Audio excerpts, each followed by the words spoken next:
We are live. Welcome, welcome. It's that time of day. It is Ujama Day, Wednesday, and it's the Sister Shanice Show platform. And as you can see, I've got my wonderful guests in the house.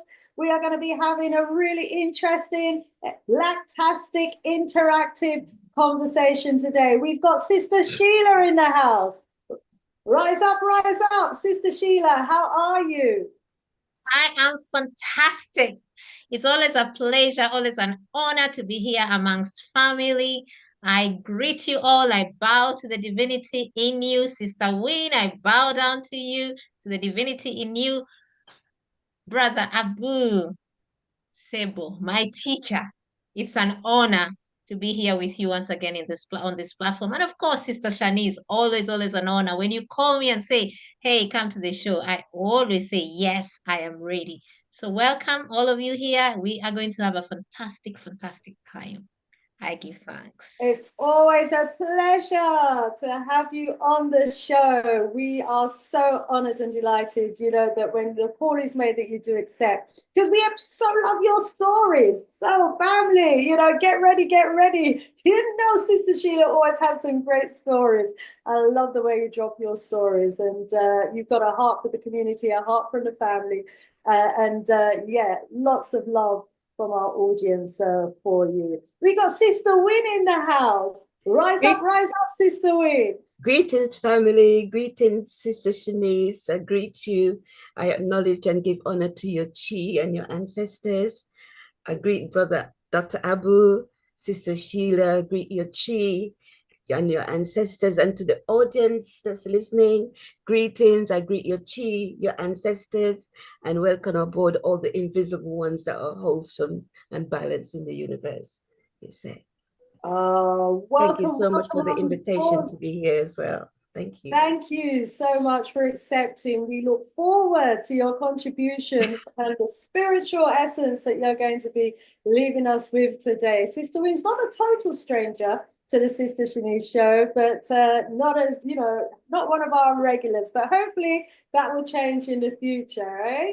Welcome, welcome. I know everybody's excited to hear what you're going to have to share with us today. And family, someone who doesn't need any introduction whatsoever, the one and only Dr. Aboo. Woo! Big up, Dr. Aboo. How you doing? Gudum family. Gudum, man. Yeah, man. Sister Sheila, Empress Winn, Sister Shanice. Always know that out of sight is not out of mind. Exactly. Oh, shame. We just give thanks for life and give thanks that, I can be in the company of three beautiful African Empress. Oh, thank you so much. A privilege and an honor to have you with us today. Dr. Aboo, it's always great to have your vibrations on the show. So family, as you've heard from the initial introductions, we are ready and rearing to go. Really excited about, the conversation that we're going to be having today. So hit us up in the chat. Let us know that you're in the house. Send us a greeting. Let us know where in the world that you're viewing us from. We'll just give you all a few moments to come through the door, and then we're going to kick off our session for today. There's always so much happening in our community, most of us are in various WhatsApp groups. Most of us are having all sorts of discussions and conversations. And so let's go around the room and just maybe have a little share about, what has been a major topic of conversation in your WhatsApp group, say, this strong. And while you're telling us and sharing those little stories with us, I'm going to let the family know that we are live, and I'll be sending out the link. So since I've got Sister Sheila next to me on the top there, let's start with Sister Sheila. Sister Sheila, yeah, how's life in your circle? What is, there's always so much, isn't there, that's impacting on us as a community. News from around the globe, locally, nationally, internationally. What's the big story? What's the big issue do you feel that's impacting on us from, your worldview right now? What's impacting my world or our world is the rise of the youth. As you know, what has been happening in Kenya? Yes, what has been happening in Kenya? There's been an awakening. The young people want the institution, the establishment to go. They want the whole government to go. And there has been protests. This is unheard of in Kenya, protests that are led by people and not led by one member of public who, later on is looking for a government deal, and they're just using the public to get in as leverage for government deals. No, this time there has been no leader. It's just the young people. When I say young people, I'm talking about people in the early side of 20s, really young people. So they've come together and they have mobilized. And luckily for Kenya, the young people are the oldest generation. They're the biggest generation, as in that they're many, they are majority. And social media has come in quite handy in mobilizing them. So they have been coming together and they've been asking questions, or they've been having this protest. The police have been there shooting at them, which is rather sad, but it has not daunted them. They have gone and it's become this movement. Just a few days ago, the airport, the Kenyan airport, main airport, Jomo Kenyatta International Airport, which is in the process of being sold to a foreigner, someone that doesn't even come from the continent. So the young people have come, they came and they put the airport to a standstill. So the talks are happening at the moment. So what's happening, I would say, is that there's been an awakening. Clearly, you can see that spirit of our ancestors is flowing in them and through them, because they are doing something that their parents were not able to do. So for me, it's a wonderful time to live. It's a wonderful time to live and witness all this, and to see that it is the young people that have come forth on their own to actually demand answers, to do the things that their adults have been fearful to do. And clearly you can see that the ancestors are working through them, and the ancestors have skipped a generation. And at the heart of it, we come down to this cosmic laws and spirituality. So that's what's happening in my world at the moment. Yeah, we rise up the spirit of our ancestors in our youth. As you said, they've skipped a generation.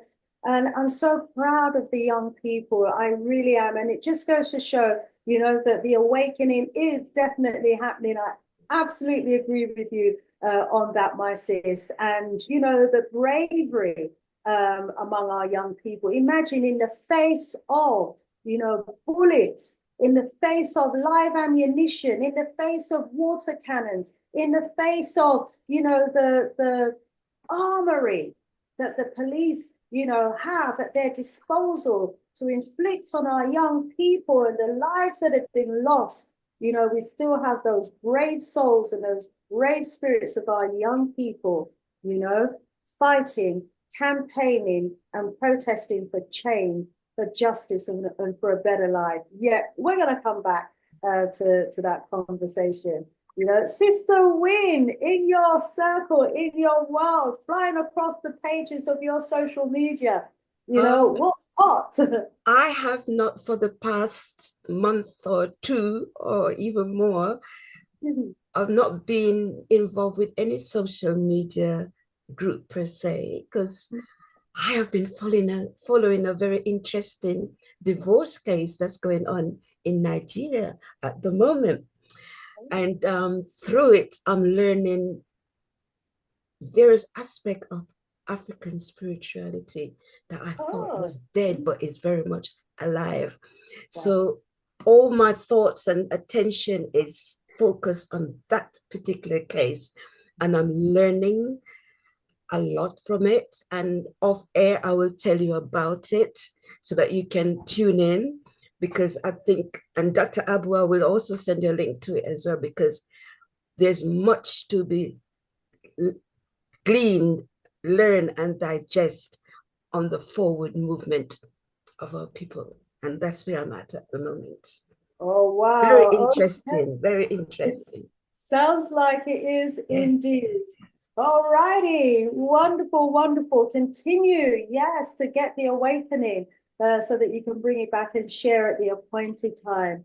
Rise up, sis. Dr. Aboo, wow, I know you have a lot flying across your desk as well. the hot radio station desk, your hot community desk. You know, give us a flavor of, you know, what life is like right now, and what's really, you know, impacting on you or our local community right now. Well, today I encounter some young people who show them appreciation for Galaxy 40th, you know, and that really touched me heavy, because I mean, you know,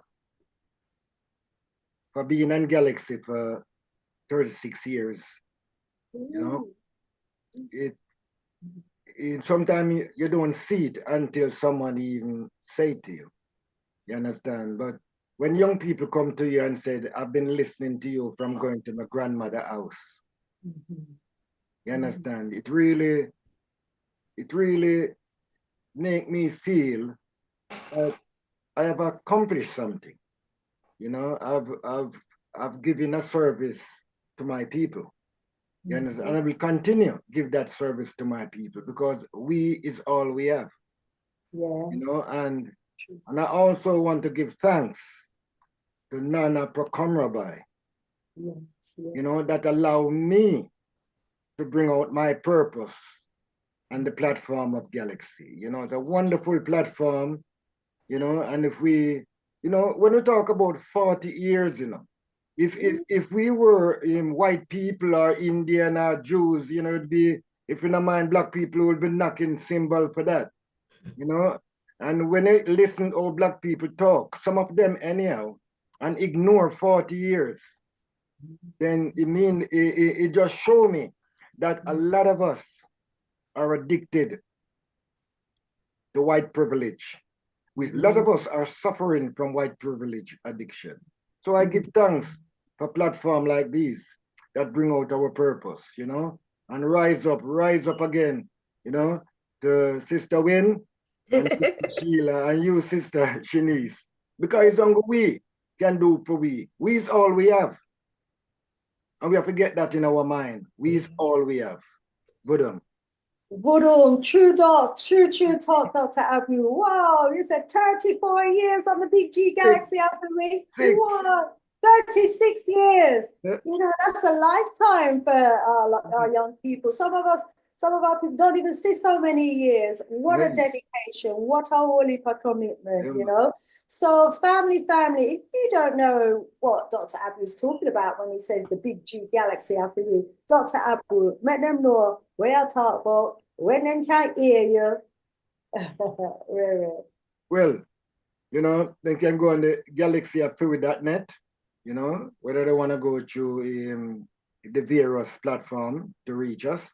You know, I'm on Sunday, you know, from 8 to 10 in the morning, and Monday from 4 to 7, Friday from 3 to 6, you know, and on Sunday, I join with Jamaz and Dr. Yakub.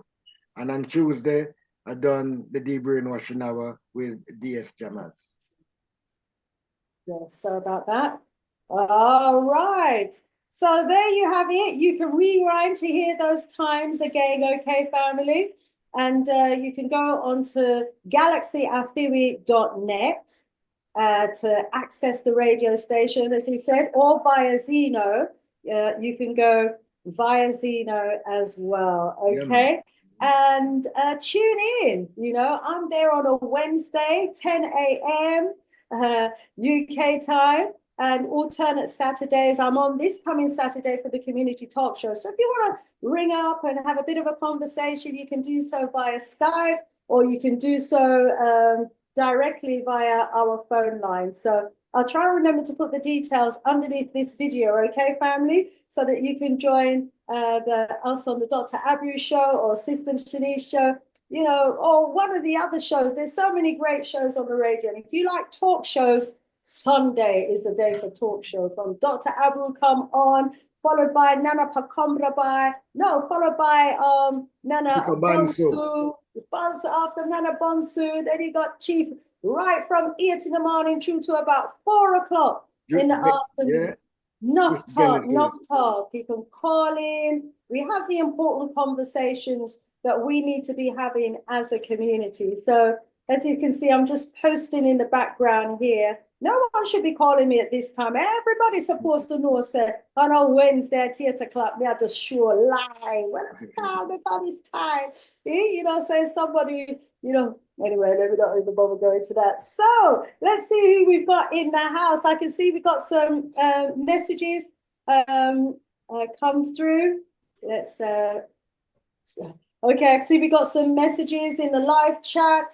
Yes, Sheriff S is in the house, and big up Dr. Aboo. It's been a long time and a long struggle with Galaxy Radio. Thank you for all you do. Blessed love. Hey, rise up, Sheriff S. We've got S.A. Smith in the house saying, peace, everyone. Awesome, awesome. We've got Loretta in the house. Can you put the link of how to listen to Galaxy Radio? Yes, indeed, we will do that. Watch out. Actually, I'll try and do it while the show's going on. If not, after the show, I'll definitely put it in the description under this video, okay? Thank you, Loretta, for that. We've got Karen in the house saying, blessings to you, educators, for sharing your time and knowledge. Thank you, Karen, so much for tuning in. We so appreciate love you. Thank you so much. Saying B1, Black First Family, B1 all the way. Absolutely. We have to take pride, you know, in our blackness, in our melanin. We have to take pride in being African. We have such a glorious history and a glorious past. I wouldn't want to be anything else other than the melanated skin that I'm in. Woo! Love that. Love what? B1 first all the way. Kate Safai, glad to have you in the house. She says, I'm chewing down on something delicious as usual while I check out the show. Thanks so much. Yes, it's lunchtime where you are, I think, isn't it, Kate Safai? Great to have you in the house. Sheriff S is sending up some greetings to all of us. Big up yourself. Blessed love, she said. Had a neighbor pass away. Oh, so sorry to hear that. After waiting over 4 hours for an ambulance. They released him the next day. So he waited over 4 hours for an ambulance. They released him the next day and he passed away. You see, this is the kind of a treatment. We don't get no proper treatment from them people there. And, you know, this is why our youth is so important, because they are the decision makers of tomorrow. They are the leaders of tomorrow. They're the ones who need to start putting in plans from today, you know, the policies, programs, actions, whatever's needed, so that, you know, situations like this don't exist. You know, it just reminds me of one of the things that passed by my WhatsApp from a beautiful sister who was saying that in the hospitals, we all need to be aware. They've got this thing, it's like non-resuscitation. If you need to be resuscitated, they're not resuscitating you right now in the hospitals. Imagine, them prefer you stay there dead rather than they resuscitate you.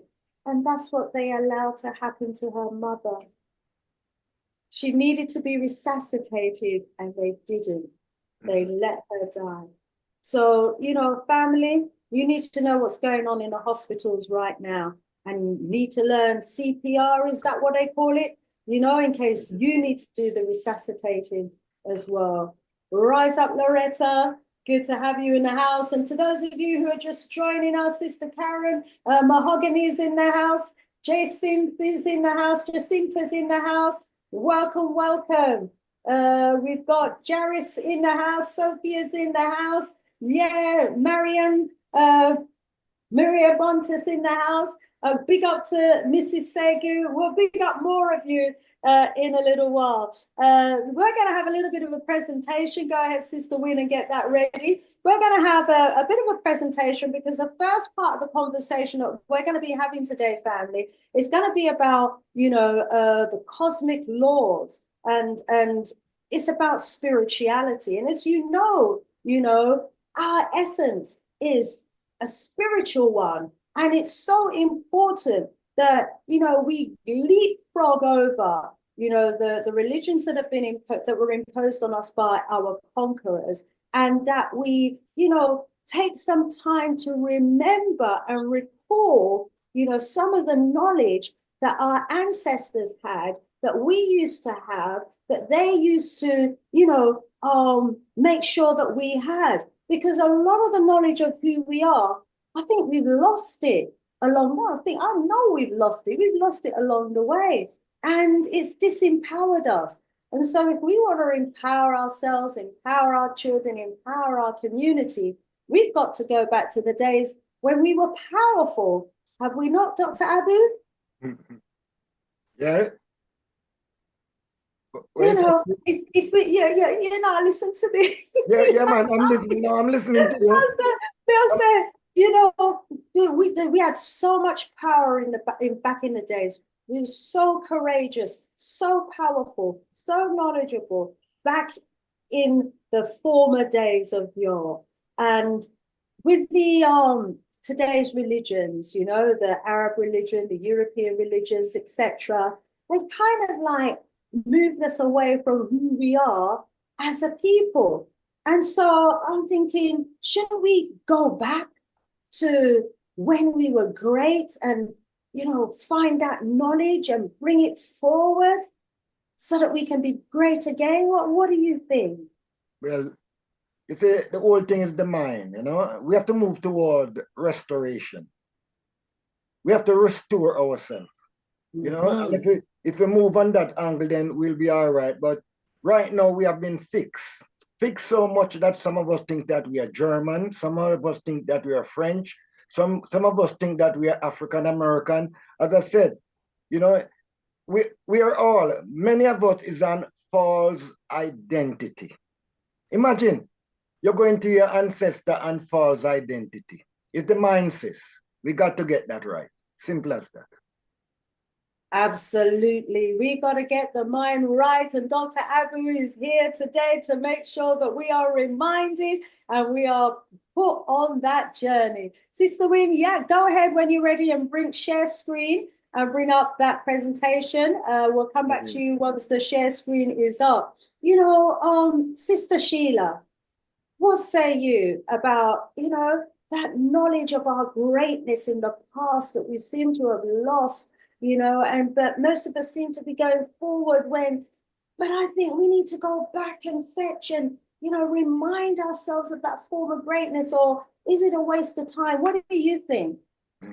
I, first of all, think that we are sleeping somewhat. And this is whereby we were told stories when we were children. When we were born, we were told stories that were lies. We are now adults. We can see through the lies because some stories just don't make sense. They don't make sense at all. For example, you told a story that people have taken 40 years to cross somewhere a distance of around 600 kilometers. Or you told a story of someone having 700 wives and having only 4 children. Or you told a story of someone coming from a rib of someone. In the history of mankind, no one has ever come from a rib of a man. People have come from women. Yeah. So you see these stories, you sit up and you're an adult, they don't make sense. Snakes suddenly are talking and donkeys are talking and don't make sense. So when you're an adult, there are some things that you should use your common sense to actually think this is nonsense. And I was being told that, a spirit came and impregnated someone, and then another place you're told a spirit came in men, and men wrote this and men wrote that, and then you wonder, aren't men and women now for this spirit come, or it ended then and it only was focused within a certain geographical area? These are the things that as adults we should say these stories don't make sense. And because they don't make sense, we should not replicate these stories to our children. We should know better. So for you to ask what I say that, some stories that you are told, hulabaloo, hocus pocus, bogus stories, should remain there.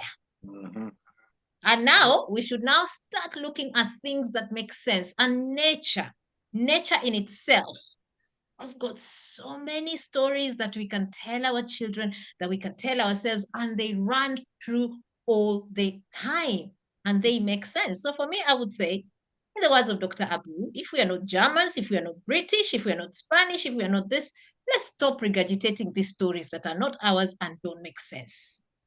I give thanks. For real. We give thanks to you, Sister Sheila. Absolutely. Sister Winn, how are you getting on there? Did you find the share screen? I'm doing okay. Can you see the presentation? No, not yet. Maybe start again, share screen, and then click the presentation. Okay, let's go over to the chat while you do that for us. Rise up, everybody in the house. Oh, looks like we got someone from Kenya in the house. We've got Judith Agola, greeting us from Nairobi in Kenya. Woo, woo, rise up. She's saying thanks to the coach for the invite. Rise up, Sister Sheila. Oh, brilliant. Yes, it's coming through now, Sister Winn. Okay, go to slideshow mode. It's coming through. Welcome, Judith. Great to have you in the house. We've got Rockers greeting us from the motherland in Africa as well, saying all the lovely people out there. So thank you for greeting us. We got Sophie in the house saying, wow, lovely, beautiful souls. There's Sister Sheila. Your smile is on tops. Woo! Rise up. We've got, Mrs. Sago bigging us up, tuning in from Kenya as well. Oh, we got the Kenya family in the house. Well done, Sister Sheila. We got the Kenya family in the house. We welcome you. We love you all so much. Each and every one of you in Kenya.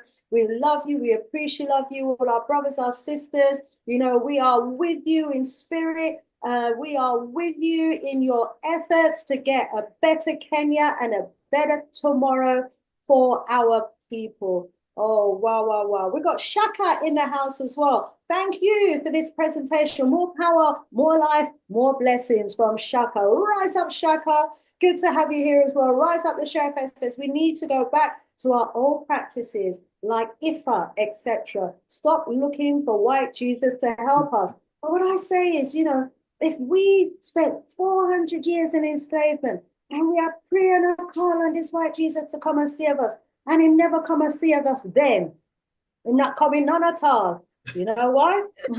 Because as the white people know, he doesn't exist, you know? And like Sister Sheila says, when you get older and you get to know that these are stories, you know, then we ought to know better. Okay, go into slideshow mode for us, please. Sister Winn, you want to click either, you want to click there. Okay. Can you see it? Yeah, we can see it, but just click it so that it goes into slideshow mode. Or you might have to double click on yours. Click. Yes, there it is. Okay. Yep, we can see it there. Okay, all right. Thank you. You're moving fast. I'm just going to where you want to start. Oh, that's okay. Great. Introduction. Thank you again, Sister Shanice, and welcome to the family who've just joined.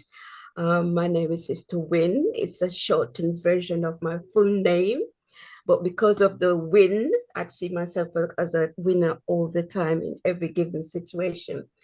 And just to say, I'm here to talk about the laws of the universe, but I think we need to have this understanding together that if there's a universe, we need to understand what that universe is.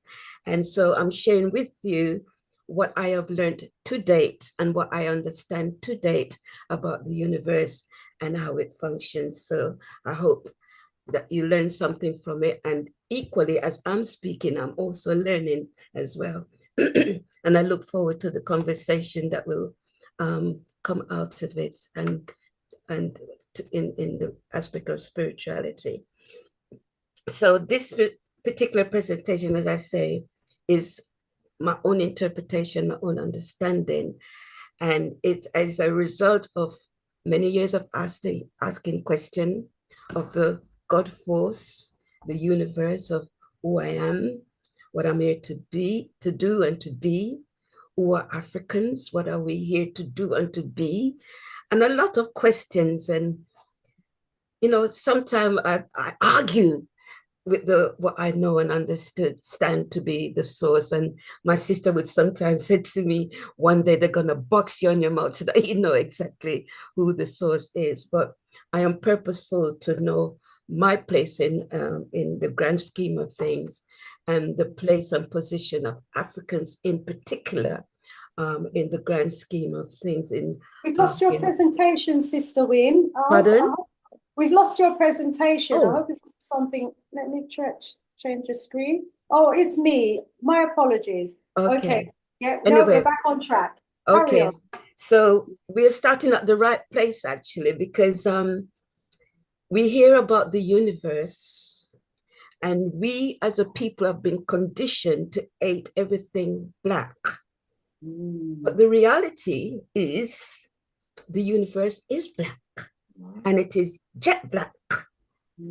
So black that if you were to be placed in it, I might be able to hear you, but not see you. So to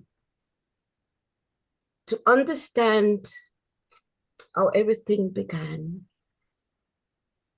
we're going to take this journey together, and we're going to use our minds to go back in time and visualize how things were or might have been.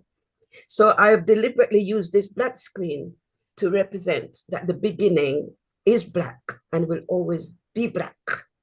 No matter what anybody do or say, it's black. And as a result, as an exercise for all of us, at some point after this presentation, when you've got time and during the night, if you can view the night sky and tell me, or rather see for yourself whether or not light is above black or if light is under black. Because black is all is prevailing. It cannot be erased. It always is and always will be, no matter how much light you might turn on. Light is temporary. Blackness is eternal and cannot be erased, no matter how anybody tries.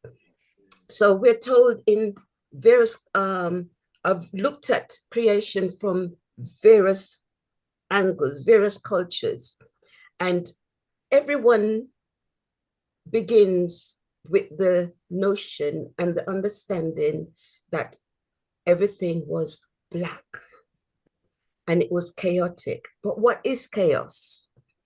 There's chaos where I can come into my room and just throw stuff all over the place and create a chaotic situation. But in the beginning of all that we have a substance. And in our understanding, it was chaotic. But as another exercise, I would suggest that we go into the kitchen, not tonight, but at some point when you've got time and space to clean up the mess afterwards, to get yourself a spoon of flour and just throw it on your counter. And what will you see? You will see a chaos of particles, which is what this universe is. But for you to make something out of the chaotic scene of flour, you will have to bring it together, knead it together. So the universe started out like that. It's an energetic force of atoms. But somewhere within itself, it wanted to create, and it began to go within itself to bring out something totally opposite to itself. So when people talk about the universe being in a state of chaos, what it means, it was particles of dust particles, atomic particles that was not fused together. So at some point, whatever the source is, wanted to create, but it first wanted to see what itself, and it had to go within itself to bring out its opposite, which is light. Now the chaos at creation, and it still is, and it will never go away, is set. But to bring things into order, to create something, you have to go in and pull it together somehow. How that happened, I don't know. And I'm hoping that somebody somewhere would have the answer to that question. However, this gave rise to the concept of order and balance. And if we go back to the flour demonstration, and if you want to make some dumpling or something, you'd have to pull those particles together. And then you'd have to find something else to hold it together to make that dumpling or pancake or whatever it is that you want to do. So order came in, and balance. So you can imagine the energetic force, that great mass of atoms wanting to see itself, but had to create the opposite of itself that it had never seen before, some form of order. It probably had to go and search within itself. I'm tagging you to that audio because I'm going to tag you to this other audio that I'm doing after that one. And I'm Sister Sheila, can you put yourself on mute, please? So, so this is where the concept of Ma'at came in, the balancer, the one who organized the energetic force to bring together all this fusion of atoms to bring into solidity the thing that we now know as light, which is the sun, the moon, the stars, etc. And so it went on to all the other things that were created. So Ma'at then become the central presence in creation, and her presence did not stop at creation. Ma'at is eternal. Ma'at is responsible for the order and flow of all energetic particles and all life forms known and unknown to you and I today. Ma'at is at work in our bodies. It's at work with nature and all the planets. Everything that we conceive as being life are all governed by Ma'at, and all are circulating in this one pool of energy that we call the substance, or most, to be accurate, one would call it the God source, because everything come out from that particular source of energy. Now, I mentioned before that I've read a lot about the beginning of the universe, and I'm coming now this evening from an African perspective using the Kemetan theory, simply because it has more information and more pictorial information of the concept of creation. But I came across a very interesting one from Australia. So that's an image of Ma'at, one of many. And I came across this story of creation from the indigenous people of Australia. And they talk about the father of all spirits was asleep, and it had to be awakened by the mother, and so on and so forth. Because of time, I won't go through it, but you can find this on Google, the story of creation by the indigenous people of Australia. And we take it from there. But you see the element of the source, and it's depicted as a masculine energy, and it talk about the mother, it talk about the sun, the light. So that theme about the darkness and the light runs through most cultures that I've come across so far. This is a pictorial image of the Egyptian story of creation. And what's interesting, we see here the dust particles depicted on the left side. You see Seth, the chaos, there at the left side. In the middle, I suppose, is the source, because its energetic force is there and it's big and black. And you see Ma'at at the other end of the boat of life with her feather, that she is now coming on board to create the order of things as it is then. And then on the other side, you see the end product of bringing, that balance. Okay. At the other end of that particular picture, you see the end product of Ma'at's entry into the order of things. So my presentation has gone AWOL, has gone off the screen. Oh dear Lord. Anyway, so I just go from what I remember. So at the end of that particular picture, we see the first of the creation, the order, the balance, and it goes on into the light, and so on and so forth. And out of the light came all the other life forms that we take for granted today in the form of animals, plants, the fishes, the oceans, the seas, the distance, and all of that. And in that center is us, the human beings.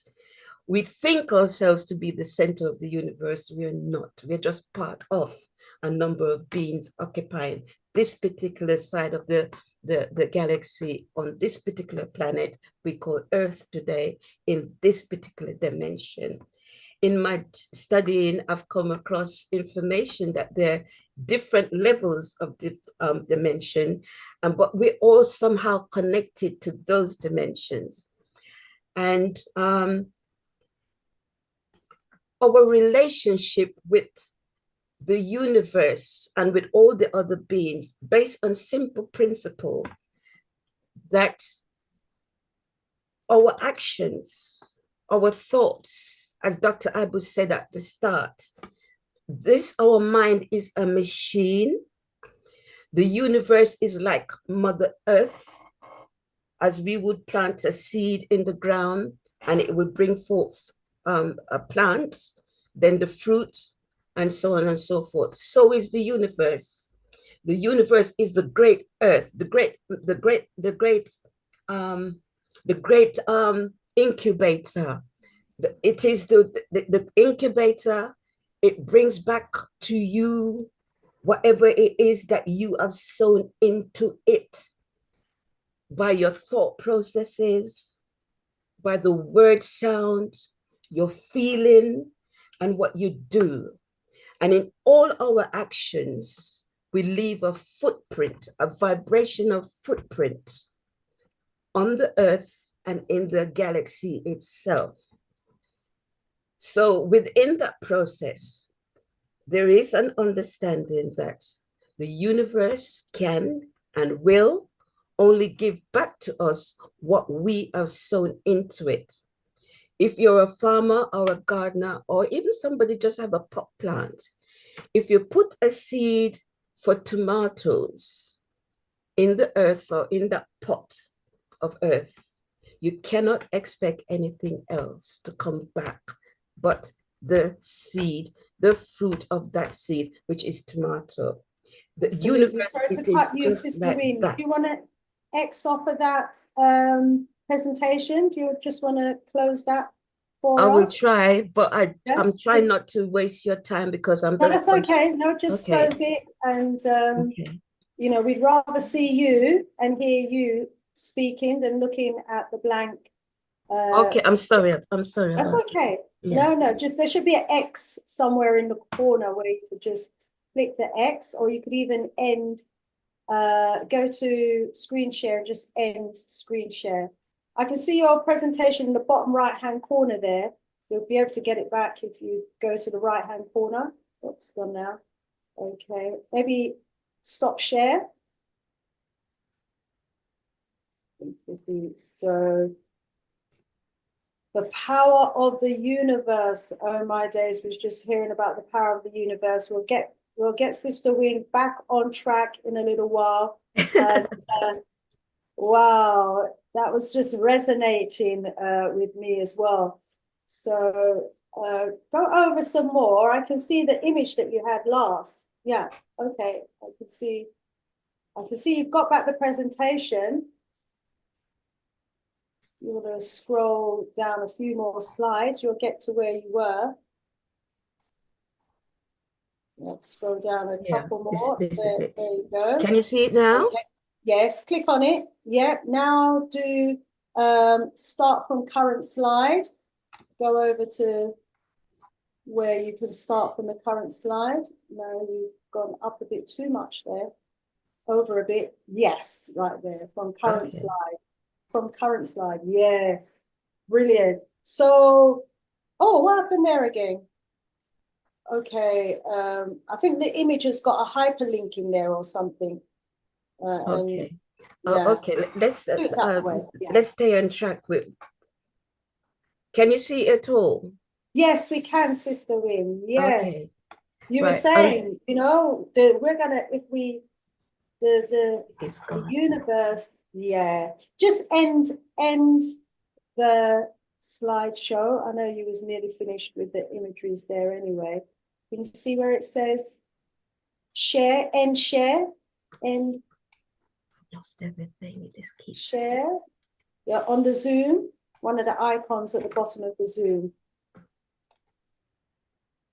Yep. Okay, great. So you're back with us now. Okay. Fantastic. So we've seen some of those beautiful images now.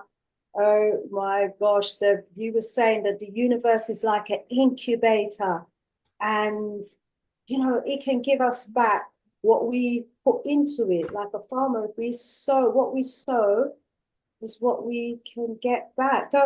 Please continue. Yeah, so that's the end. That's the end of the completion story, and you've got all the deities there. You got the skies, and so on and so forth. I'll just run through it again because of time, just to show you some of the deities. The list of the Kemetan deities. You got Amun, the atom.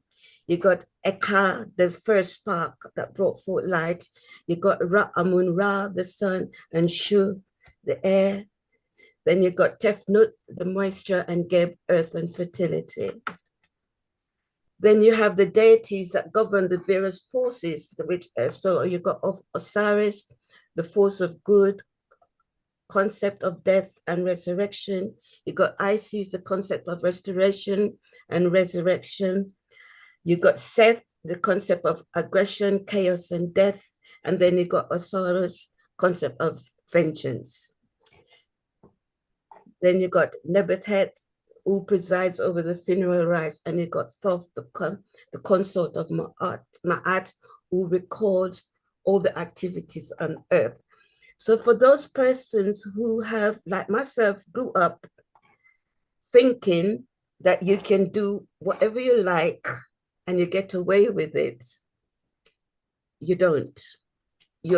All our activities are recorded. And as I said earlier, whatever we do, wherever we go, and how we do it, how we say it, how we're thinking, we're leaving a vibrational footprint in the sea, on the sand of time. Nothing gets erased. The universe does not waste anything. It always work on it, transform, and bring back to us what we've given out, either to ourselves or to other people. So I've just listed here some of the natural law, which is the law of consciousness, law of potentiality, the law of conception, unity, correspondence, vibration, selection, choice, gravity, sequence, sound, contraction, and women who've gone through labor understand that law. Then you have the law of separation. Our cells are always separating. Even as we're speaking, there's work of multiple mathematics is going on inside of us, even while we're here sitting down. So you got the polarity, the opposites, light, dark, sweet, sour, and so on and so forth. Then you got the law of frequency. What are you vibrating? On what frequency? High, low, whatever, medium, it's all there. And the universe is responding to that.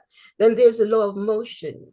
You have to do something. You can't just sit down and expect things to fall out the sky into your lap. You have to work. The universe is always working. It does not slumber, nor does it sleep. It is working all the time. Then you've got the law of rotation and cycle. Everything of its ebbs and its flow.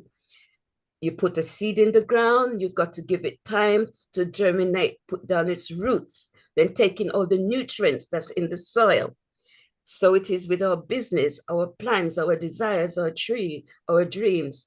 You think it, you conceptualize it, you put down all the business plan that supports it, and you wait, you work, you wait, you work, you communicate with others, you get ideas, and wherever it is the idea fits with your growth of that particular plan, you share. The universe really is about sharing.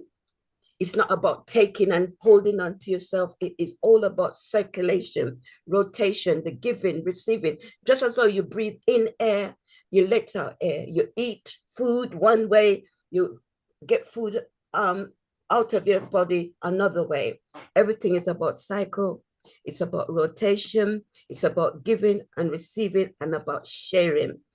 So on the way forward, this is something that is really important for us as the people to come into full understanding about that it is not enough to just go out and say it's for me, my family, and that's it.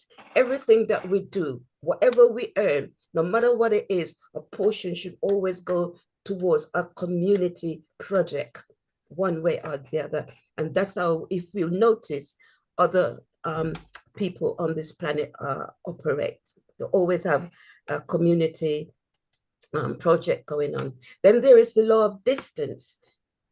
We see that and we can understand that if there was not distance between the planets, then we'd have collision.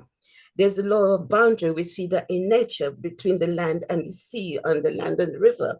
There is a land, the law of multiplication. You put one seed in the earth, you get a tree, and you get branches, you get leaves, then you get all that fruits. Remember, all that's only one seed, and you might end up with about 1,000, 100 apple from one tree. Then there is the law of rhythm. Everything of its is motion, up and down, in and out. Everything has its rhythm. We dance to the rhythm. The moon of its rhythm, the sun of its rhythm, the sea of its rhythm. 1 minute it is still, the next thing it is kicking up hell, and so on and so forth. Then you have the law of difference. We're not all the same, but we all have a purpose for the whole. Then there's the law of attraction. We pull towards us the things that we desire, the things that we feel that deep feeling for. The universe cannot do anything else but bring it back to you. Then there's a law of collection. You will collect your seeds for the next harvest. You will come together and you put together, you have a project, a community project, a family project, and everybody come and put their little bit in it. As the motto in Jamaica said, one cocoa full basket. Then you have the law of circulation that is always at work in us. The air circulates, the blood is circulating, the food is circulating, the water is circulating. And so our body is maintained and we are able to live healthy lives. Then there's the law of birth and rebirth. Death don't exist. Birth and rebirth.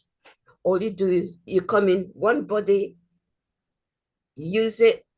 Soul said, okay, no more journey in this one, but it go on to another experience in another body.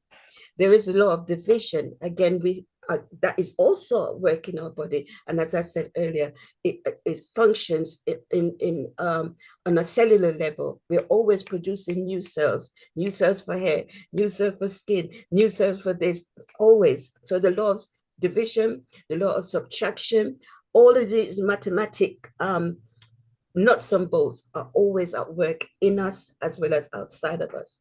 There is the law of gender. The universe is male and female, and it expresses itself through us, male, female. Plants have the male, female.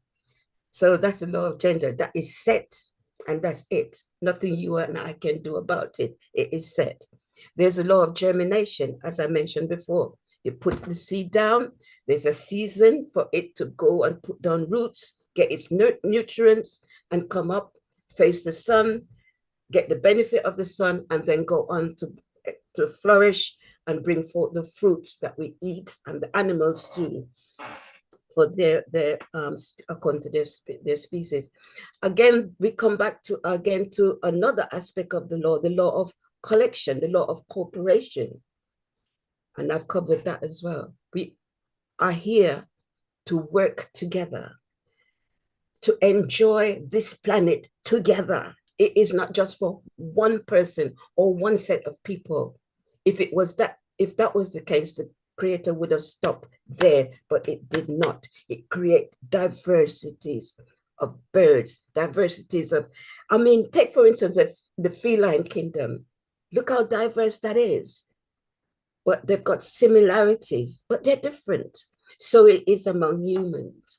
We're same but different in very unique ways.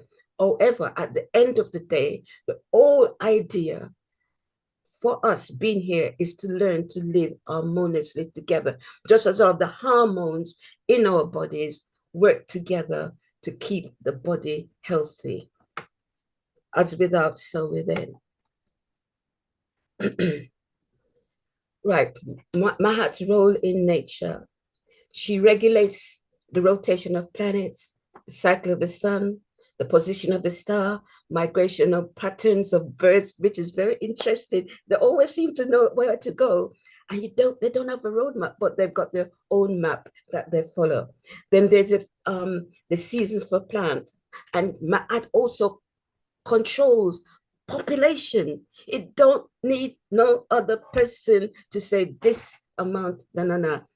Nature, Ma'at, is at work in controlling the population. She does it sometimes in ways that that we may regard as violent, but she knows what she's doing. Now, this is a picture of the universe as is. This was taken from off the Google. I don't want to play it because of copyright, but just to give you an idea of what the image of the universe look like. And again, just by looking at this, you can see we're not seeing it. You know, we're not seeing it. You're not seeing it? No, we're not seeing it. We're seeing you. After you had the problem, after you had the problem, we're not actually seeing the presentation, but we're hearing you fine. Okay. So you can just give us a description. Yeah. Okay. I've got an image of outer space, and it's showing light and the darkness of light. They're showing light, but darkness is above light, not below light. And can you see the mango tree? No, we're not seeing any images at all. We're just looking at us. Panel. No, I'm so sorry. I don't know what's No, that's okay. No problem. No problem. Yeah. No. Anyway, I will carry on. So I'll just encapsulate it all, just to save time, because I'm very conscious of the other participants. So in essence, the law of the universe is very orderly. It works in specific ways. It cannot be altered. It does not practice favoritism. It is not partial. Neither does it prefer one species over the other, because everything that we see here in the physical are but manifestation of the source having an experience in us, through us, of itself. And if you can imagine, you've got your right hand and your left hand. Can you imagine preferring your left hand more than your right hand? It wouldn't make sense. How would you function with just that one hand? So nature and the source don't have no preference, don't have no specific chosen people. We're all here to full joy the benefits of what the source brought forward for the survival of its material self. And the laws of the universe is based solely on those principles. What you give, the universe receive.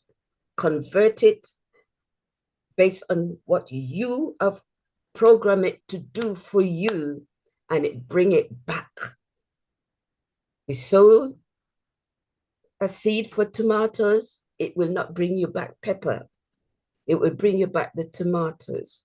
It is important, therefore, moving on in the preparation of our next generation, that we make them aware that the thoughts that they hold have a consequence, the things that they say have a consequence, the things that they do to themselves as a consequence, the things that they do to each other also have a consequence. And we as a community, the way we behave towards each other in business, in the marketplace, also have consequences. And all these actions, thoughts, words, feeling, all are programming the universe to bring something back to you precisely as how you give to it. It will not change it, anything. It will come back with force. It will come back as how you sent it out. So have good mind towards yourself. Have good thoughts towards other people. Do to people what you would like to receive. Give to people what you would also like to receive. Be kind to each other. Respect life in all its forms. And then one thing I also learned is that there is a law of defense. Every creature on this planet is programmed to defend itself. It's programmed to feed itself according to the diet of its species. It's programmed to look after its young. It's programmed to look after its territory. It's programmed to build its own habitat. Even the creatures in the ocean have their own habitat, their own way of building their habitat. Every being on this planet that moves is encoded to procreate, to protect, to defend, to feed, to heal, so on and so forth, and to work harmoniously with all the other beings. Sorry for that things went pear-shaped with the presentation, but that's my presentation done. Thank you for time and space. Thank you so much. No, it didn't matter that your presentation went pear-shaped at all, because, you know, that was powerful. We got so much from that. Oh my gosh, let's go around the board. Sister Sheila, the universe, the power of the universe, the more we give, the more we get back, and all of those wonderful universal laws. I mean, I think each of them is a study in their own right. Let me ask you to come in here, Sister Sheila. You know, when I was listening to Sister Winn talk, I was thinking, why can't we have Sister Winn go to schools and do the stalking? Why can't we have Sister Winn go to have a big channel whereby she is teaching these laws of the universe? Yes. For the sole reason, we have very funny laws, these Latin world laws, or these laws from Greco-Roman, and funny laws that we have in this court system and justice system that actually go against nature. These laws of the universe, they are, you cannot go above them, you cannot circumnavigate them. They are set. Whether you believe in them or not, whether you know of them or not, they are there. So can you imagine what a privileged position we'll be in if we know about these laws? It means we'll stop wasting our time, and it will mean that we'll work in alignment with nature. Now you find that the powers that be, the people that control others and oppress others, they know these laws and they work by them. And because these laws are non-discriminate, it does not matter whether you're an evil person or not. As long as you're observing these laws, they will work for you. Those are the masses of the universe. So you find that for us, we are having our heads buried in the sand or buried in some books or some other things that are not working for us. And we say those are the laws. And we wonder why our things don't go to plan. And one thing, Sister Winn, thank you very much. I was taking so much notes. I was just writing and writing and writing. Because from what you're saying is a seed that's being planted. You know, the way you say, you said about that law of the seed, you plant the seed and it removes so much. You know, you've planted so much seed in me today, and so much is going to come from it. I've written so many notes. And just like you said, one seed can remove a tree that with many fruits. I am that seed, or rather you've planted that seed in me, and so many fruits are going to come from this. So one of the things that came out for me is when you say that each thing that moves is programmed to defend itself, to feed, to look after its young, to build its habitat, to procreate, to protect, to heal itself, and to work harmoniously with every being. Just that made me think, what went so wrong with us? Because if I just pick one aspect there, like to look after the young, and I put it to us people, like what Dr. Aboo says, we are the only ones we've got. We are the only ones saving ourselves. So when I look at us and I will look at our young ones, our offspring, are we taking care of them? if we are programmed to take care of them, are we really taking care of them? When we take them to schools whereby they get brainwashed, when we buy them food that doesn't nourish them, when we take them to hospitals whereby they are prescribed things that make them ill because of the big pharma and all that, are we really taking care of our young? You know, when we look at territory, you know, if everything that moves is programmed to defend its territory, are we really, really protecting our territory? Are we really building our habitats? So when you look at it, you see we are going against nature. So clearly there is something somewhere that has gone so wrong, but we're not really thinking about it, or we're not doing anything about it. And I, just listening to you, I'm thinking one of the problems is that we are ignorant, or rather, we've decided to choose, or it's choice. Past a certain time, we stop being victims and we become accomplices. We are no longer victims. Now, because now in this age of information and in the age of Aboo has been running Galaxy Wi-Fi for so long, you cannot say during this time you've not come across it. So you see, right now, there is an aspect of choice. So when I was listening to you and I was thinking that there is so much that is out there for us, and all we need to do is so simple, is so unbelievably simple, but we're not doing it. And because we're not doing it, everything is going so wrong. And then we're now reacting, we're having a knee-jerk reaction to the things that are going wrong. Whereas if we went back to the beginning and say that why everything is going wrong is because we are operating by the wrong laws. Mhm. We've imbibed things that don't work, things that are going against nature. And then how hard is it to know these laws? Like when you're talking about these things, Sista Winn, I was like, yeah, this makes sense. You know, everything you're saying, there is nothing to debate. There is nothing to argue with. Everything is just making perfect sense. Meaning that that one conversation that will take around, and you don't even need presentation, it's just word of mouth, and you tell people, you know, there is the law of attraction and there's the law of rhythm. And you mention it and you give people, and people say, yeah, and they will start giving you examples because this is the reality that they experience. It's not about someone telling you, believe this, pray this way, do this way. No, it is something that is just reality. So I give thanks for sharing this. I give thanks for everyone that is tuned in today, because if I can get away with this, if I can get away with all this information, I am sure that even them, so many seeds have been planted from this. And now we know that these laws are there, and we are leaving this platform, different people, from that conversation. Imagine that in a 24-hour day, if we just were getting this content, how far would we be? I give thanks, Sister Winn. Thank you. We give thanks to you, Sister Sheila, as well. Wow, you know, Sister Winn, you hear the seeds that have been sown, you know, and they're going to be germinated and they're going to turn into individual trees with plenty fruits. Wow.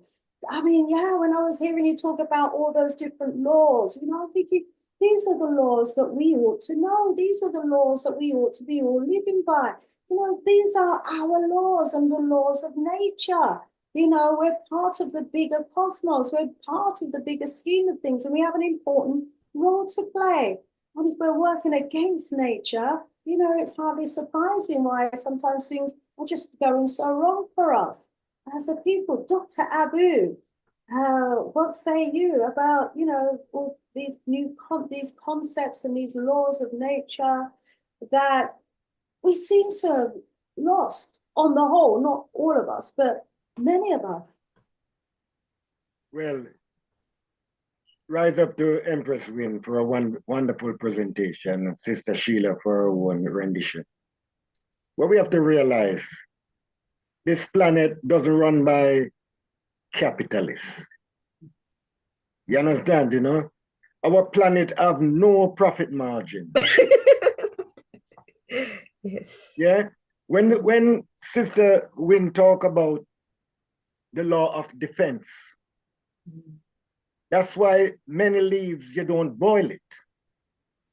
Because when it goes to a certain temperature, it starts to defend itself. That's why a lot of us suffer from even sorcery, because we boiled it. We must not boil sorcery, we must draw it, because when you boil it, it damages your kidney. That's why a lot of them now having kidney problems. You don't boil leaf. You understand? You know, the snake give us give out a warning even before it defends itself. A lot of people, and what you have to realize, every time a snake see you, every snake see you. You understand? Every time an animal see you, every animal see you. So if you hurt one and you go down the road and a dog attack you, you must ask the question, why is this dog attack me? Why does this thing happen? Why does this that? Well, you have to realize the people them who is running the world is not of nature. And them encourage some of us to become them because a lot of Africans give up their values for capital. So they are not capital, they are not Africans, they are capitals, capitalistic. These are colonial capitalistic project managers. Because that is what they are. EPM, European project managers. You know, and they use them. They use them to control their people and cause devastation on the planet. You got to understand, you know, the things them that we fear to overstand. The only question will be asked, the only question, what were we doing preparing for the next generation to come? He ain't gonna ask you which prophet you have follow. He ain't gonna ask you how many you have in your bank account. He ain't gonna ask you all of these. You see, they feed us. They feed us with certain things to jam our signals. Yeah? The church, the mosque, and the synagogue is a big generator that jam your African spirituality signal. That's why they are tax-free. You know, see, the free to do. That's why, if you notice, when you put a project, an African project, into any one of these buildings, the local authority remove it and replace it with a church. You got to understand the situation that we are in. You know, that's why I said, my sis, Aboo, is a recovery. I'm recovering from white privilege addiction. Because a lot of us is in this state of denial. And this denial causes us not even to appreciate the universe that we're in. You know, it doesn't make sense. You say that you're fire and you don't have no respect for the wind because the wind complements the fire. It makes no sense. Some man out there talking about, oh, I'm a lion. And when you ask him, so where do you draw your strength from? He's dumb. Because a lion draws his strength from his pride. And if you're out there talking about, oh, me's a lion, and you know, organize yourself, you have no respect for your family, you have no respect for women, you're not even a pussycat. You're just a bogey in our nose that's very irritating. You know, see it, you know, we have to realize the condition that we are in, my people. You know, and we have to know that first we have to speak truth to ourselves before we want to speak truth to power. Simple as that, you know. And I appreciate love all what Sista Winn is saying. Just remember, just imagine, they tell you that 24 hours make a day. Is that right? No, I have to say the question. Does 24 hours make a day? It does not. It's 12 hours make a day and 12 hours make a night. But to eliminate the feminine aspect, because the female energy control the night. That's right. And the masculine control the day. But because of the chauvinistic, homosexual in behavior, you know what I'm saying, that, as Sista Winn said, you put a tomato seed in the ground, it's tomato you're gonna get. Today, Michael can leave home and Michelle come back. This is the behavior. This is the behavior of these European. The question we have to ask, what good has the European ever brought to this planet? I'll leave you with that question. Budum. Budum, Dr. Aboo, very important question indeed. As Sister Winn you know, was saying your beautiful presentation. Agree with both Sister Sheila and Dr. Aboo, Sister Winn. Beautiful presentation. It didn't matter that the slides went pear-shaped because we all got so much from that, you know, and you put us right there in the universe. You put us right there as a microcosm in the macrocosm, you know, as a small dot in the big scheme of things, but an important dot in the big scheme of things, because, you know, although, you know, the universe, you know, the omniverse is vast, you know, we can still make an impact. And we have an important role to play. And if we understand the laws, if we understand how to work with the universe, there's so much that we can get from it. Hence why those laws are just so, so important. And to think that we're not even taught those laws. We're not taught those laws. I agree with Sister Sheila there. You know, you need to have your own shows where each session you're teaching us about those laws. Look at all of those different laws that you was talking about. The laws of motion, the laws of rotation, the laws of opposite, the laws of distance, the laws of germination, the laws of rebirth, the laws of division. It goes on and on and on. These are laws, universal laws that we all ought to know. And then we wonder maybe why things are not going right, because we don't even realize we're working against the universe. So if we want the next generation now to be able to have a greater control about their destiny and about life, we've got to teach them those laws, like you say. And it's natural, because the birds and the animals, they instinctively know the laws of the universe, and they work with the universe and the laws of nature and the universe. But we are schooled and fooled into working against the laws of the universe. And so, you know, this is powerful stuff. I mean, look at all these laws, laws of rhythm, we know that one, the laws of difference, the laws of attraction. Of course, know that all for trying to attract. But, you know, are we attracting what's good for us? You know, so there are these laws. Some of us don't even realize, why am I attracting the same situation, the same scenario? Have we stop and check what we put in out? Because you said what you put out is what you get back. And, you know, the laws of cooperation, the laws of multiplication in terms of the mathematics and everything. If we understood how to maximize those laws, we would be in a much better place as a people. And I think this is what we've lost, because what you did at the beginning of the presentation as well for us, Sister Winn, is you went back, you know, to the overstanding that our ancestors had prior to these new religions. So, you know, the story of, you know, the beginning and the deities that you spoke about at the beginning of the presentation were in existence, you know, prior to the new religions that most of us are practicing today. And those original deities as well, they all had meanings, you know, powerful meanings. They represented the universe, you know, and so it wasn't about worshipping those deities. It was about understanding what those deities meant within the universe, so that you could exercise the power of the universe through you. That's it. Wow, wow, wow. That was so powerful. And I've got a little something that I'm starting to say quite frequently, and let me say this here, because, you know, it's for us to remember who we are. And let me know if, you know, if this needs changing, Sister Winn, because, you know, it's something that was dropped in my spirit, but I may have picked it up wrong. And it goes like this, that, you know, we are a microcosm of God himself or herself.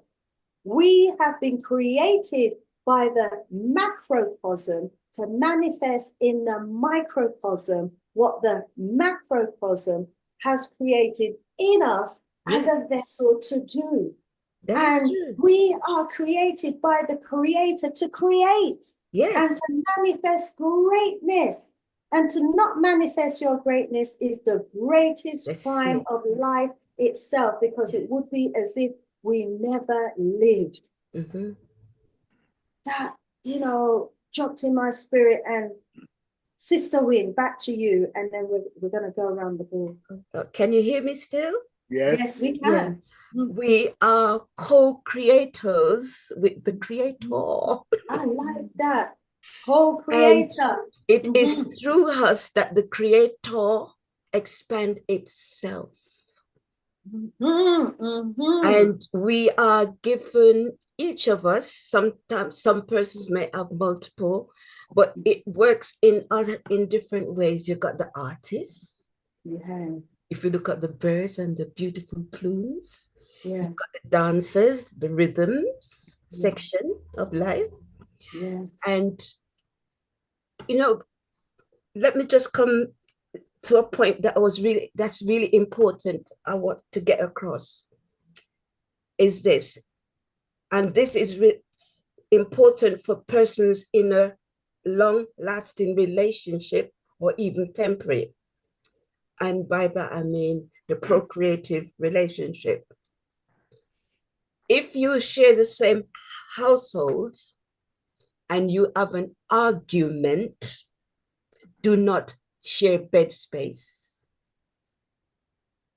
Because you're likely to have intimacy. And every time you have intimacy, you're in the form of creating another being. Yep. So to the husbands and wife and the boyfriend and girlfriends, hear this, it's important. If you have had an argument, do not share bed space. Because the child that come out of that reunion at that particular time will carry with it all the vibration of frequency surrounding that argument and that bed space. It is paramount. Wow. Now, where do we learn this? I've never heard this before. And it's so important. Yeah.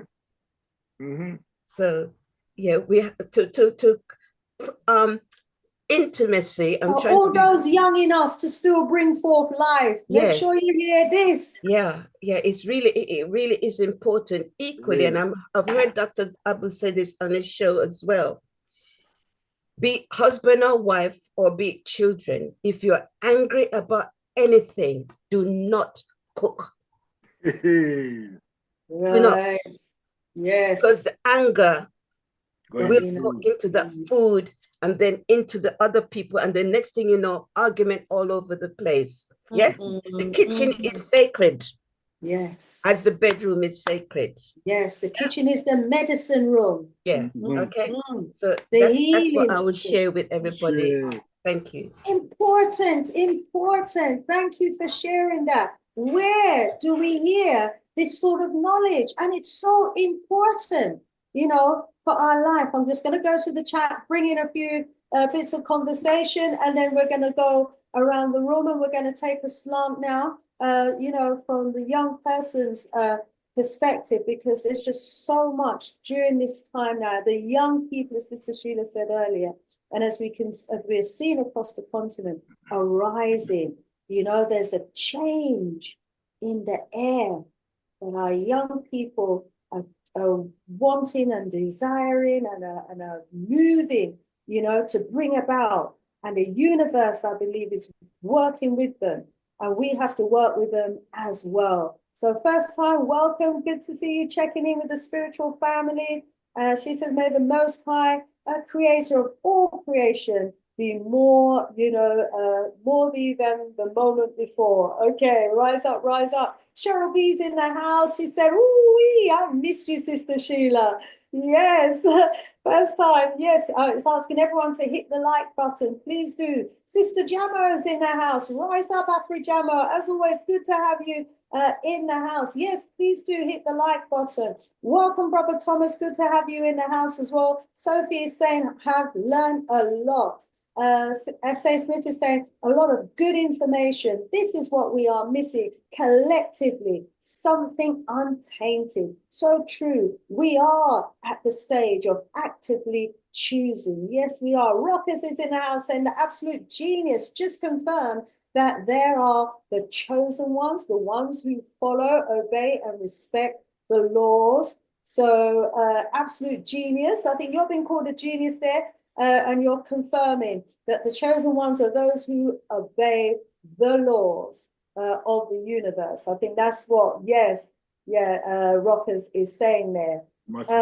So greetings to all who are in the house. Mary Bontas is saying the energy that you create is what you manifest. And, you know, and that again is just reinforcing what our sister was saying, that we are the creators. We have been created by the Creator to create. It's our duty to create, to manifest, to bring forth, to multiply, and to bring forth in good spirit. Just like the seeds multiply, we're here to multiply.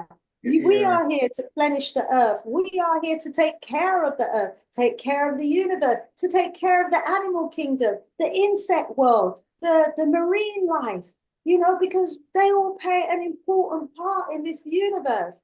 You know, and I think it's a message as well that our young people need to hear, the responsibility that they have in life, you know, to take care of not just themselves, not just their family and community, but the universe and everything in it. Sister Sheila, over to you. A message for the young people, a message to the adults, you know, on behalf of the young people.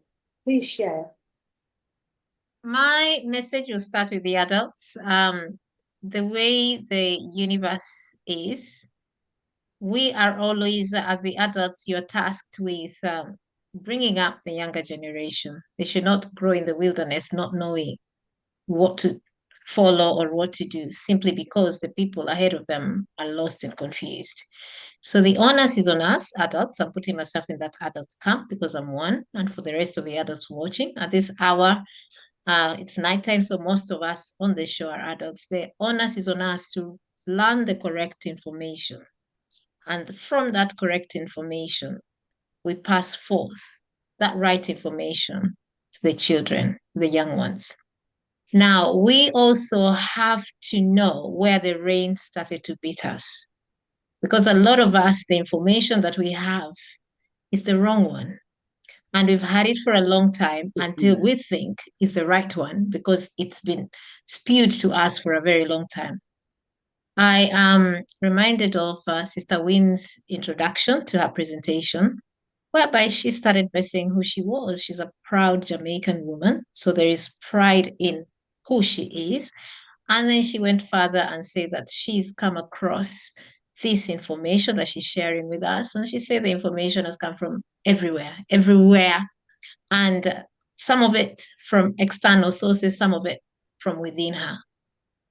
We are not any different from Sister Winn. If we purpose to get this information, we would get it. The spirit of our ancestors is in our bodies. Yeah, man. The knowledge they had is in us. Yeah. So we can get it. Nature is within our reach. We can get that. The night time, whereby the whole creation started, even Abrahamic religions, that is Christianity, Islam, and Judaism, they speak about the beginning being dark. There was darkness and then light was formed. So they are admitting that, yes, that darkness, that melanin was there before everything else.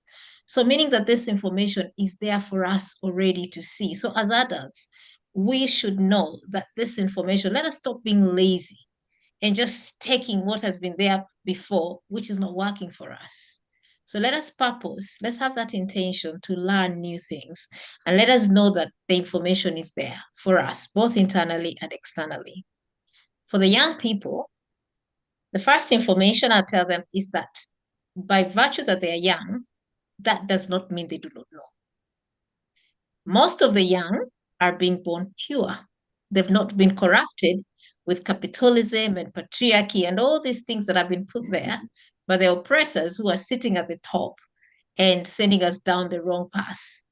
So the young ones that are coming forth connected to the source with that pure energy, already aligned with nature.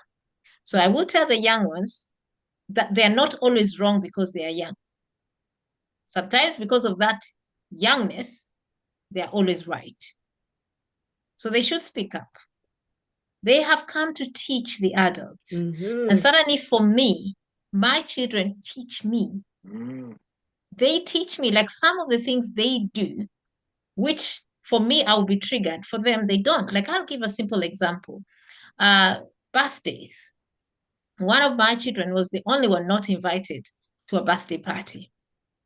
And I thought, oh gosh, this is so bad. I felt triggered. And she was very okay with it. And I said, you don't have a problem. And she said, no, if the person didn't want me there, I also don't want to be there. I'm very much okay. And then she said, even me, when my party comes, I will not invite them. I'll invite the people I want. And there was no rejection in her. There was no abandonment.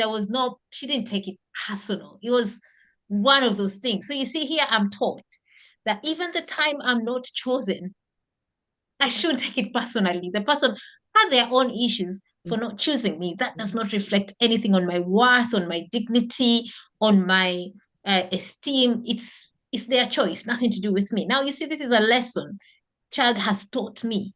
For me, probably, if I was not chosen, I most likely would never speak to that person again.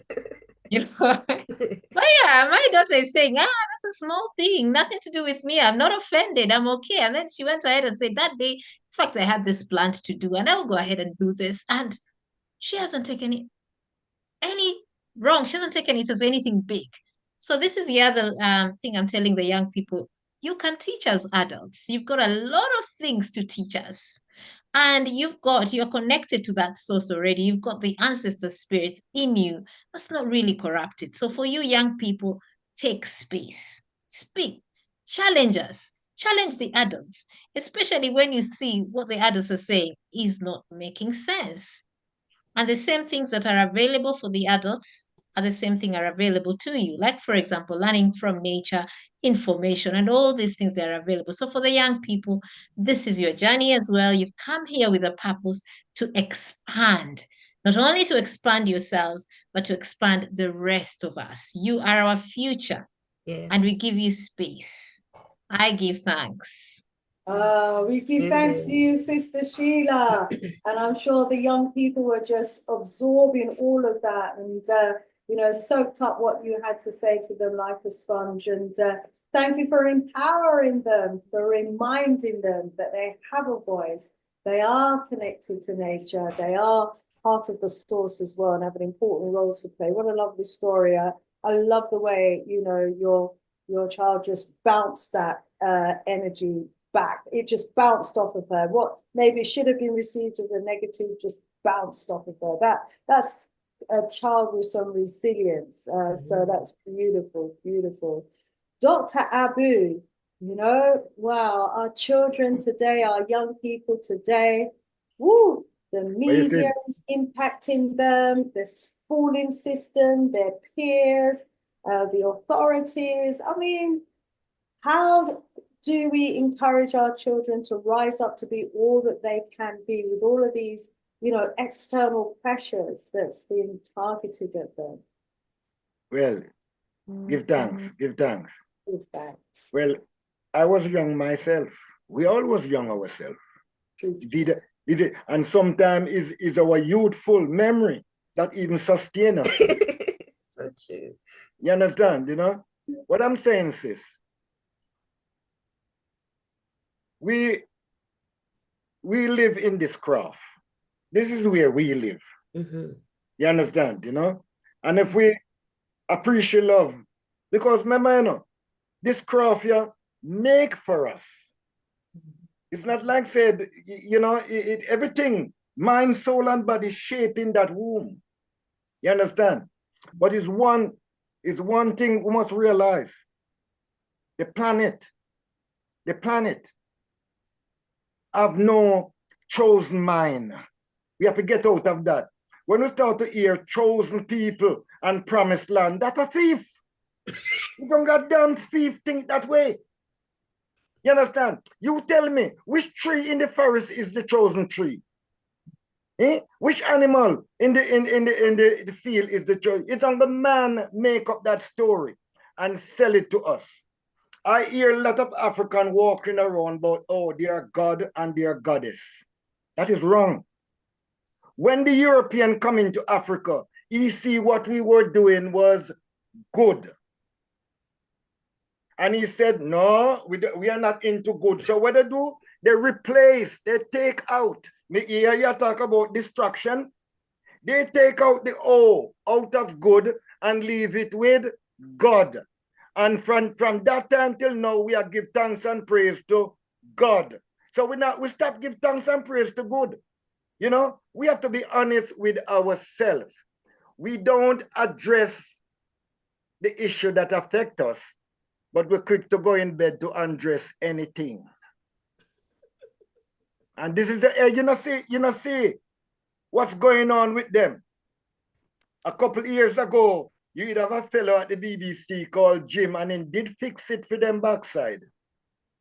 Yeah, he did fix it. And the other day, then just have another one in a court for the same thing. So this is all they do. They fix us. They fix our children, and even some of us as adults. Why you think they make you born again? Because they lock you into a child intuition. You're in an intuition stage. And when you're locked in that stage, as Sister Winn said, we don't see the consequence of the choice because they have us on pleasure. And pleasure. We go out for a one-night stand, and here we are, something create, and we don't see the energy why we are in this confusion. You know, we wasn't like this. We wasn't like this. We'd have a family connection. Everything rems around the family. But from they destroy that family, then everything goes, man. Everything goes. And now we have to change a lot of the narrative. A lot of the narrative need to be changed. It make no sense. Make no sense, brothers and sisters, that we don't mean what we say and say what we mean. It make no sense. Because today, we gladly, we see the European do bad action and try to justify it with good words, and we accept it. Oh, he promised me this, he promised me that. You know, see it, you know, I would not realize, you know, see, no, bad action required good action. The opposite. And this is what we must demand, you know. I know in a non-promise. You understand, you know? You know, when I go to my bed with my woman, she never make promise. We both make a commitment. Simple as that. Voodoo. Voodoo, Dr. Aboo. Voodoo. Wow, you know, a lot was actually said there. And, you know, the future generation, our children, so important in all of this. And so, you know, that's why, as you said, talking about families, it's so important that we build strong Black families, because, you know, that's the circle that we've got to put around our children, you know, and they're everything. They really are. I mean, if you look at the animal kingdom and the animal world, it's all about protecting the young, isn't it? It's all about providing for the young. It's all about making sure that they're safe. You know, that's their priority. You know, the entire animal kingdom, any animal, big or small, an elephant, you see the little baby elephant between the mother or the father's legs, in the middle of the herd, being protected by the community of elephants. I mean, we saw that with our own eyes, didn't we, when we was in Zimbabwe? You know, it's the most beautifulest thing to watch the animal world and to learn from it.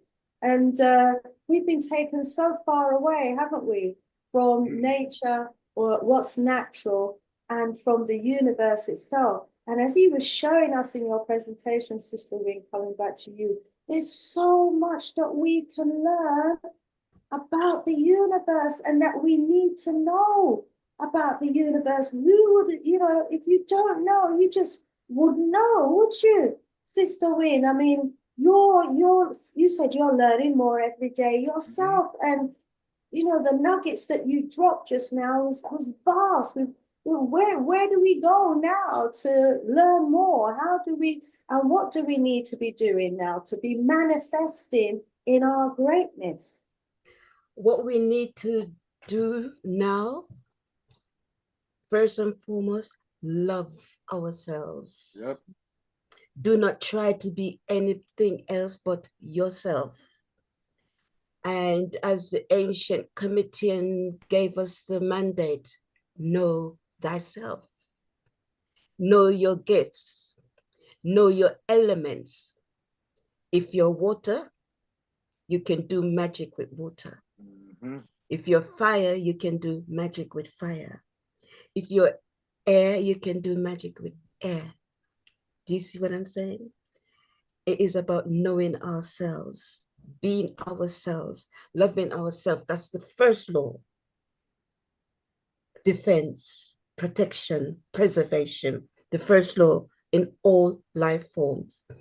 And to any persons with children from 0 up to 15, the education start from the breast, not the plastic bottle, but the breast. And the education also start from a child seeing its mother in her fullness, i.e. her natural hair. Because when the child is feeding, it's reaching out for the mother's head. That is something that I observe in my over the years when around children, babies, in fact, and their mothers, they're always making that reach out for the mother's head. And they need to know the texture of that mother's hair. Imagine if the child is trying to run its finger through the mother's ear and suddenly it meets up on this strange thing. It has already created something in the mind of that child. Yep. And I'm being very serious about it. Terrible. Because you see, if what's on your head doesn't look like what's on the child head when it is at an age where it can recognize itself, it created a problem. It created an identity crisis. Well, who am I and who are you? So the education begins from the breast right up to 15. And the morals of being honest, of integrity in all that they're doing. Don't try and look for shortcut in life. Life doesn't promise you that. And this shortcut for fame and money is creating havoc in our community all around the world. And you're hearing about all these money rituals and debt rituals, and sometimes people are aiming for things that they were not destined to have or to follow. So know yourself, be yourself, know your gifts, operate with those gifts, but always be ready to cooperate with others, because that's the whole idea of the rhythm of life. And I put it down as the orchestra of life to create that symphony of life. That's it. Thank you. Oh, that's beautiful. I don't know what instrument I am. Those of you in the chat, tell me, what instrument am I? And am I the water, the fire, the air, or, you know, what element am I? Sister Sheila, do you know yourself? And, you know, how can we get our young people to know themselves as well, so that they can be all that they can be? It's not something that we're taught. So what would you suggest or advise? First and foremost, I know I am Earth. How I know is because I gravitate so much to things to do with the earth. You can know these things because you respond to them. So when you are fire, you'll find that things to do with heat, things to do with fire, you'll respond to them. Please note, we have all these elements within us as well. We are made of 75% water. We take in air through the oxygen we breathe and the carbon dioxide that comes out. We are made, our physical bodies is made of the earth, and the temperature within us is as hot as the desert. The desert is 38 degrees. We are 37 degrees. So we already have these elements within us. So we are always reacting to them one way or another. We are nature. Dr. Aboo said that there are people that are not really nature. They're anti-nature. I will not mention them, who they are, but we do know them. So when it comes to how our children will know themselves, first and foremost, as Sister Winn said, we are at the extension of source energy itself. We come knowing ourselves. We come with this purpose already in us. It is not something that we come and we start finding. What normally is the problem is that we come and we find people that are tasked with taking care of us, not really giving us that room to be us. I start with education. The schools we take our children, sometimes they distract them and they take them off course. And of course, the religion, whereby you're telling them, oh, you are unworthy, you are born with sin, give your life to this and do that and all this. These are things that just distract us from who we are. But if we sit with ourselves, if we go out in nature, so for the advice, practical things I would tell parents, and as Sister Winn said, start with the mothers. So first and foremost, know that your child already comes complete. Your child already knows who they are. Yours is to give them that space for them to show you who they are. Normally, when you see the talents of children, the talents are, as Sister Winn said, that the children come to show that we come to show different aspects of the creator. So she mentioned the artists. We have the artists, we have the musicians, we have the healers, we have the dream interpreters, we have the people, the musicians, all these people. You see this talent right from childhood. It is there. But do we give the time? Do we give the time to the children to show us who they are? Or we already have something in our mind? We want, this one must be a doctor. This one must be an engineer. This one must go to this school. You know, sometimes it is us, parents, who do not give that space for the children to show us who they are. But if we allow the children to show us, and this simply means you providing for that child, protecting that child, nurturing that child, loving that child like the most precious thing that is there, beating your child and shouting at your child and calling them names and all these kind of things you call discipline, that is not nurturing. That is punishing. That is not honoring the child. So when you do things like that, that is how you stop that child from focusing on their path. And now they go in the territory of defending themselves from you. And now when they are busy defending themselves from you, they can't show you who they are. But if you're giving these children a loving environment, and for mothers, a loving environment doesn't just start with you loving yourself. It also starts with the father you are choosing for these children. Because the father you're choosing for these children determine the kind of mother you will be.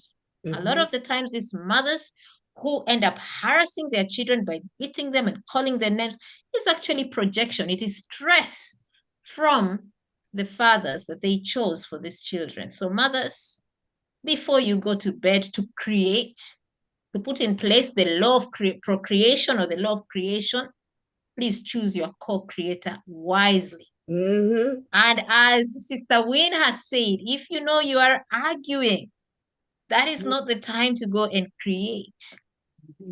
Because when you create a child, a person at that time, that is when you start having all these kind of problems, and then you're not in the correct frame of mind to actually nurture this child, for the child to show you who they are.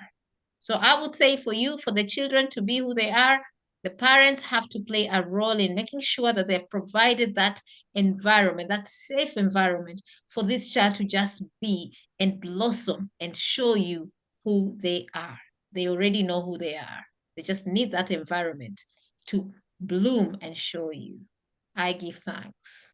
Oh, we give thanks to you, Sister Sheila. Hopefully you've just dropped in the spirit of some who are listening, who are yet to bring children into this world, or who have children, you know, the reminder of their role and duty and responsibility towards the children, to let them be who they are meant to be, to allow them to blossom and shine. That was beautiful, beautiful. We've got DJ Hootie in the chat. He was asking me what my birth month is so that he could, you know, tell me a bit more about myself. So I've just shared that, and Sister Sophia says, wow, Sister Shanice, we share the same birth month. Woo! Rise up. Sister Sherry saying I'm early part of November as well, wants to know more about herself. And so, I think, there are a few of us who want to know more about ourselves. How often do we really stop and think, who am I? What aspects of the universe do I have in me more than others? Because, am I fire? Am I air? Am I water? All these we're just always so busy, aren't we? We don't stop to think, and we need to know this because it governs our life and how we live our life and the decisions that we make, etc. Yeah, and the partners that we have as well. Imagine two fire personalities coming together. I think one needs to be fire, one needs to be water. Let's see what Lumkawa says. We need our technical knowledge to excel for our benefit, having our satellites so we can forward our people with the right information. So true. Come on, scientists. We need our own satellites indeed. Loretta's just sharing a crazy story that's happened out there in the universe somewhere. Some 18-year-old white person just this strong killed his mother, sister age 13 and brother age 16. Oh, wow. So much going on. Okay, all righty. So let's go back to Dr. Aboo. Dr. Aboo, now we heard a message there from Sister Sheila. Our role, responsibility, and duty as parents when we bring children into the world, to allow our children to grow up and blossom so they can be the best that they can be. That's from Sister Winn, the importance for us to know ourselves, who we are, what we're made up of. What say you? Well, sis, right now, I'm the one that drop off and pick up my grandson from school. Oh, you understand? Because I hear the argument from many of us, oh, my child rearing days done, and what a kind of scrap out, sell out mentality that some of us have. We reach a certain age and we want to go into this pleasure. Yeah? We don't see the pain. You understand? But we cherish the pleasure. And sometimes the pleasure bring pain. It's a pleasure that we urge for bringing pain. We have a responsibility. See it, Our children is apprentice mother and father. Yeah? We become the grand. A grand national is different from a national. And sometimes we, African man and woman, just stop play that we are a national, not knowing that we are a grand national. There are certain behavior that we must let it go. There are certain things there are certain principles that we have to accomplish, and work towards. If we don't work towards those, then I'm telling you, hear them said, if we don't mind our business, other people's business will mind us. And this is what's happening to a lot of us. We're not minding our business, So other people's business occupy our mind. This mind, just like how them in Africa, mining our resource. They are here, minding our mind. And we don't realize what's happening to us, So as I said, it takes a village to raise a child. Yeah? And a child is from the womb to the tomb. So it's not about looking after the young people alone or that. We have to look after everyone. That's right. Everyone we got to look after. And when we move on that level, this is what I'm saying. If we change the narrative, because many young people ask me, Aboo, why you do that? Why you do that? And I always say to them, I am preparing for the next generation to come. I'm not doing it for an OBE. I'm not doing it for a knighthood, because a lot of them is robbing the wood. You understand? What I'm saying? If we don't get our hack together, many of us will become EPM, European Project Managers. Boom. Boom, Dr. Aboo, don't we need to get our act together as a people? Time has just run past. We are 4 minutes from the top of the hour. And thanks for reminding us, our child rearing days are never done. If we think we're done with food one, there's somebody else's one that we need to be taken care of. And yes, congratulations to you, you know, for having grandchildren that you can now, you know, sow your energy. 12 of them, 12 of them. Woo! Oh, yes, it. Oh my gosh. What a football team. Wonderful, wonderful. You are, yeah. Oh, that's beautiful. Yeah, So, Sister Afrojamo's laughing, Robin the Hood. Too many too busy Robin the Hood. So the Jehuti, thank you so much for the information in there. Mine's actually after the 22nd. So let me know what that makes me. He's just let us know in the chat, because a few people in the chat are November, and he's saying that if your date of birth is before the 22nd, you're a Scorpio, which is a fixed water sign. So if you're after the 22nd, what are you? Afrijamo, thanks for the wisdom and understanding this evening, panel. As always, Afrijamo, it's a pleasure to have you in the house. Jehuti, great to have you in the house as well. Sophie's wanting to know more about her birth sign as well. Maybe we should have a show where we talk about, you know, I'm not into these birth signs, but, you know, there is a link maybe to when we were born, you know, that makes us who we are. Is there not? Let's give Sister Winn, you know, a final minute or two to share with us. Is the time when we were born and the month that we were born of any significance in terms of who we are? I don't think so. Can you hear me? Yes, yes. I don't think so, but I think what Sister Sheila said is more correct. It's to pay attention to where and when you get your inspiration. If you get your inspiration when you're around water and it happens all the time, then that's your energy. If you get your inspiration when you're around fire and it happens all the time, your ideas, everything is always when you're around fire. So you know that that's your energy. Sister Sheila said she gravitates to the earth, so she knows that is her energy. And other people might, anything, when they're out and the wind, their inspiration with the wind, that you know that they're air.